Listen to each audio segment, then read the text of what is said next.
За бид хоёр одоо удахгүй хүрлээ. За эрэгтэй хүний дотор бодож байгаа зүйл. Нийлэн гоё аав хүмүүсийн дотор бодож байгаа зүйлийг бол бид нар бол хизээч таагаад олохгүй. Тэгэл одоо нэг энэ тэндээс нь үзэж байгаа л нэг мэдүүл мэднэ. Тэгээд одоо аавын хувьд бол хизээч би нэг сагсан бөмбөгийн уралдааныг очиж үзье юм үзье гэж бол одоо бид нар тийм шаардлага тавихгүй мэдээж. Тэгвэл мөрөөдөл нь бол маш тодорхой. Явж нэг очиж нэг газар дээрээс нь үзүүл гэж боддог л баг.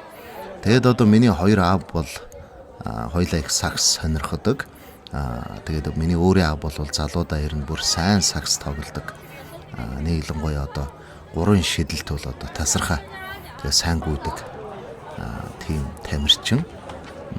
За тэгээд одоо өнөөдөр ямар ч үсэн аавыг одоо энд урьж авчирж байгаа. Уг нь одоо манай гэр бүлийн улсууд бас кино минунд үзье явъя гэд урилга өгөхөр нь бас явдаг гинэ. Тэгэхээр мэдээж тэр сонирхол нь биш байж байгаа байхгүй. Тэгэд би одоо ганц удаа ингэж урьсан чинь миний урилгыг тосч аваад одоо энд ирж байгаа. За тэгээд одоо бидний өнөөдрийн ирж байгаа энэ газар болохоор CB-ийн одоо Бээжингийн баг болоод Нимбүүгийн баг хоёрын уралдааныг үзэх гэж ирж байгаа. За CB гэдэг бол хятадын сагсан бөмбөгийн клуб гэсэн үг. За тэгээд энэ CB-д бол одоо 20 багтай. За тэгээд энэ 20 баг нь бол одоо хоорондоо өрсөлдөж хамгийн сүүлдээ одоо жилийн мамлаг тодруулдаг юм утгатай. За Адам аа одоо яг чаргагүй ийм том талбайг үзээд өөрөө ирэхгүй баярын мишэд тодруулж байна. Тэгэнгүүт нэг зургийн дараад өгчлөө. За тэгээд одоо байраа эзлэх гээд баярын мишэдтэй өргөшөө алхаж байна. За энэ болохоор Бээжингийн багийнх. За тэр өндөр залуу болохоор 27 дугаартай Жуучи гэдэг залуу байгаамаа. За ер нь энэ уралдааныг одоо аль багийн дэмжих гэж ирж байгаа биш яг үнэ хэлүүд. Зүгээр л одоо газар дээр нэрээд тийм ээ.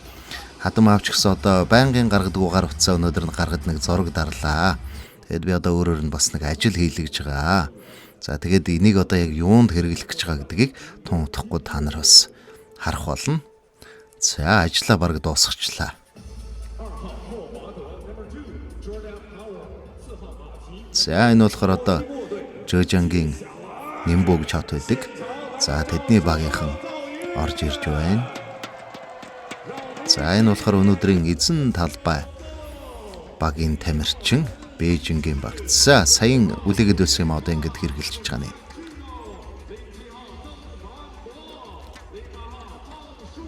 За миний хувьд бол одоо юу гэж боддог гэхээр хоёр аавын одоо бас болж өгдөг мөрөөдөл тийм ээ сонирхдаг юм ин бас ингэж үзүүлээд харуулад байвал бас үнэн сэтгэлээсээ сонирхдаг юмдаа бас баярлах болов гэж бодоод өнөөдөр энд авчирж үзүүлж байгаа.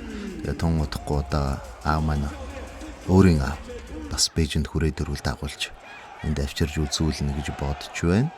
За тэгээд энэ одоо Бээжингийн багийн дэмжигч за ямар ч хэлсэн одоо та нар заавал хожин шуул гээд байгаа юм шиг байна да.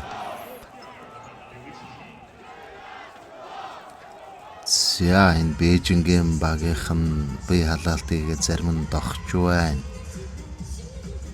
Нимбүүгийн багийнх бас бие халаалт хийж байна. Тэгээд дундуур нь хөөрхөн жоохон охтууд бүжгэлж байна.